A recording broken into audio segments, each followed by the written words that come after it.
你醒了？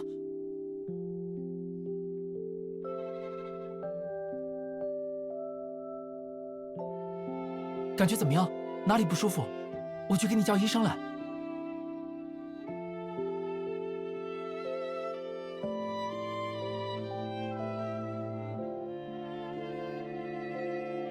哦，抱歉，我看你醒了，一时太开心。你睡了一天了，饿不饿？想吃什么？我给你买。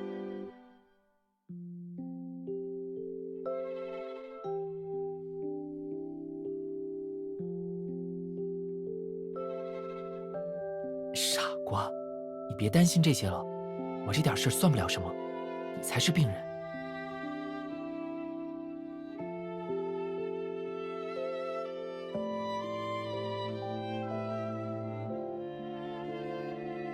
哦，对了，我去叫医生来，确认一下你的情况。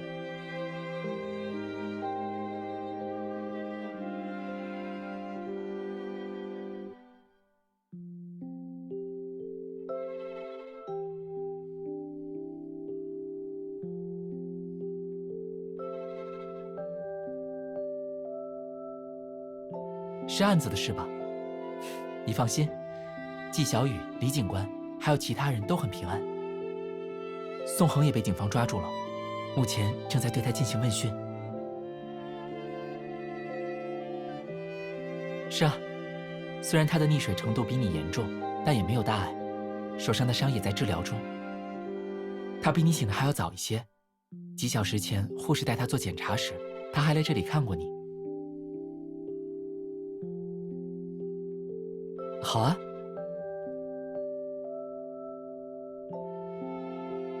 哦，我解决会馆停车场的事后，就赶往你和宋恒约定会面的地点。斯芬克斯从隐形耳机里听到你们被从山路上撞进湖里后，就立即联络了附近的水上救援队。所以，我赶到时才能立刻搭上救援船，及时救下你。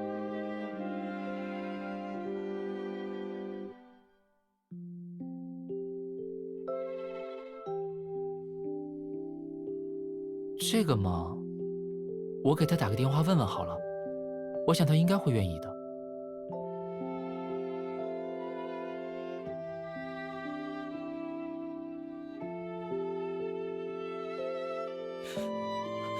你想说什么？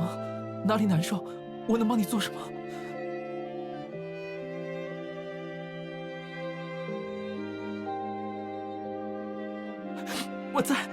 我在这儿。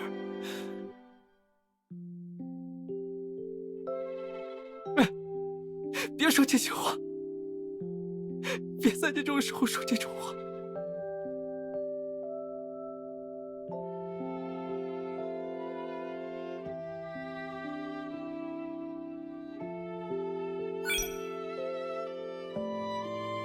什么？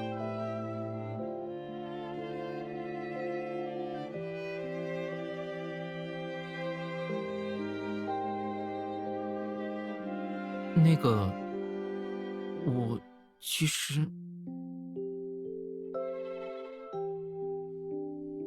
律师小姐，你醒了。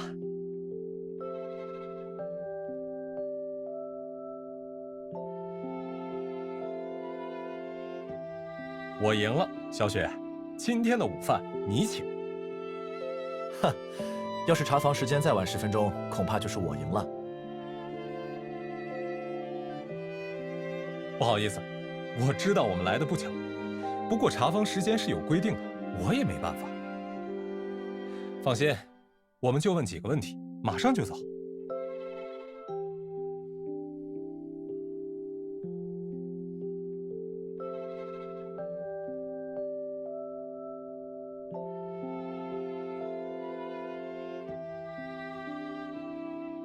啊，我叫杨笑，和夏燕算是老朋友吧。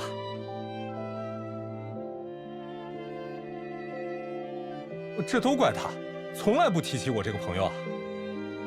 杨哥，正经一点吧。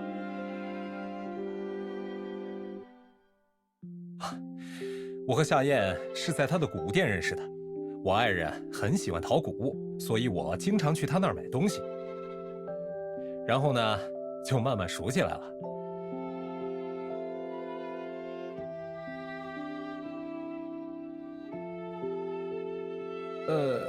我猜可能是因为湖中救援的时候，我也在现场的关系吧。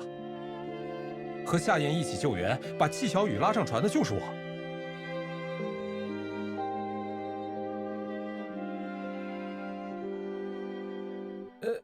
巧合，巧合。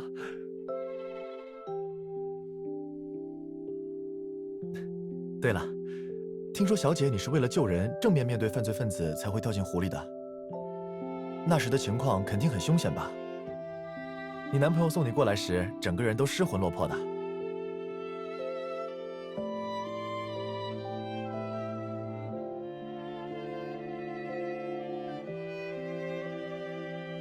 哎，好了好了，你刚醒过来，别说那么多话，会累到的。对对对，律师小姐，你只管听就好了。小许，你快继续，给他好好讲讲当时的情况。小燕，我知道你不想听人还原自己的社会性死亡现场，给你个机会，快去帮忙接点水来。杨笑，你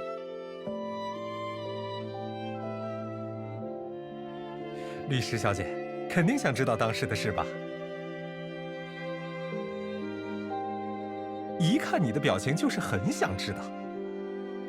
小燕，你还不赶紧去接水？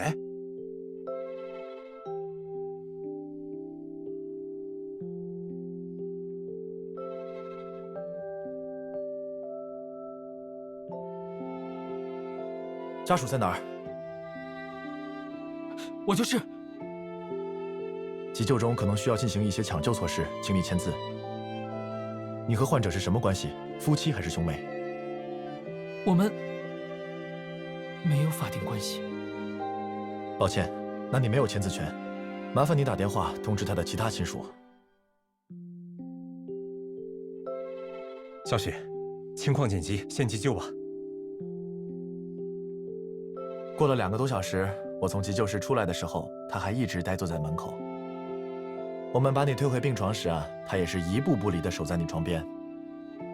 我和杨医生啊，都和他解释了好几次，说你没有大碍，很快就会醒来，让他先去吃点东西休息一下，但他就是不肯。最后杨医生说，等他醒了，看你连今天湿透的衣服都没换，肯定会伤心，他才换了件衣服。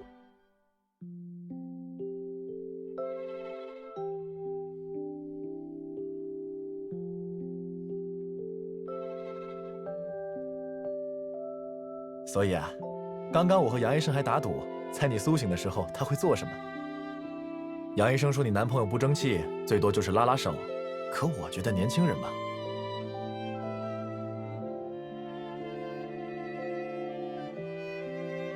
小许，我有几句话想私下和他聊聊。难怪你进来前特意拜托我，让我配合你一起讲当时的事。看来你的目的还挺多啊。行。那我先继续去查房了。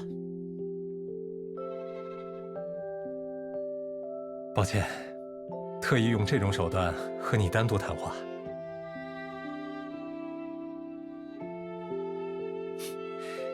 只是想问你几个小问题，当然，这几个问题是我自己好奇想问你的，和夏燕没有关系。作为一个医生，我从很久以前就学会看淡生死。不过，你应该还是第一次经历这种事吧？其实，律师和警察这种职业都还有点高危，对吧？你有没有想过换个工作？不然，自己的另一半岂不是太可怜？拥有一个随时可能有生命危险的爱人。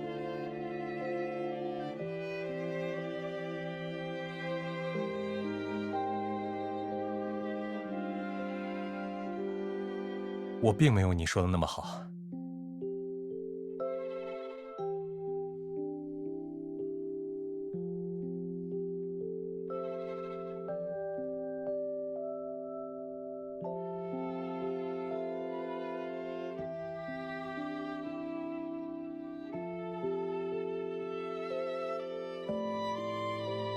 珍惜吗？